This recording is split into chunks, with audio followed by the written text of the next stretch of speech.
rejette toute renégociation de l'accord sur le nucléaire.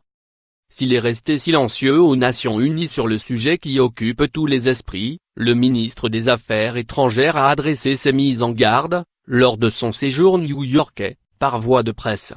Si les États-Unis quittent cet accord, il y a de bonnes chances pour que nous l'abandonnions aussi, a-t-il ainsi menacé dans une interview accordée à l'agence Associated Press, mardi 24 avril.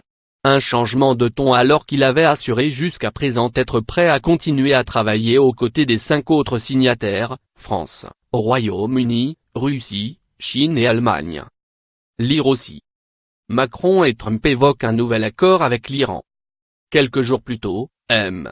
Zarif avait précisé à des journalistes ce que cet abandon sous-tendait: une reprise vigoureuse par Téhéran de son programme d'enrichissement d'uranium en cas de retrait américain. Interrogé par la radio publique américaine NPR, juste avant l'annonce par Emmanuel Macron, depuis la Maison-Blanche, de sa volonté d'aboutir à un nouvel accord révisé, M. Zarif avait rejeté par avance toute possibilité de renégociation. C'est une question du principe, a-t-il martelé. Vous arrivez à un accord, vous conservez cet accord, vous mettez en œuvre cet accord. Vous ne demandez pas plus. Vous devez le respecter. Point. Vous ne pouvez pas faire le tri de ce que vous gardez et de ce que vous rejetez.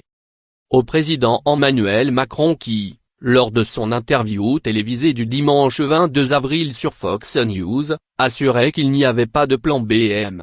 Zarif avait aussi répondu dès le lendemain dans un tweet: le président Macron a raison de dire qu'il n'y a pas de plan B pour l'accord de Vienne.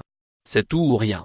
Les dirigeants européens devraient encourager le président Trump non seulement à rester dans l'accord nucléaire, mais surtout à commencer à mettre en œuvre sa part des engagements en toute bonne foi. La possibilité d'un nouvel accord a également été balayée par le président iranien, Hassan Rouhani. Ils disent, avec un certain dirigeant d'un pays européen, qu'ils veulent prendre une décision sur un accord conclu à 7, a déclaré le chef de l'État dans un discours retransmis en direct à la télévision publique. Pourquoi faire? De quel droit? M. Rouhani s'est ensuite adressé au président américain.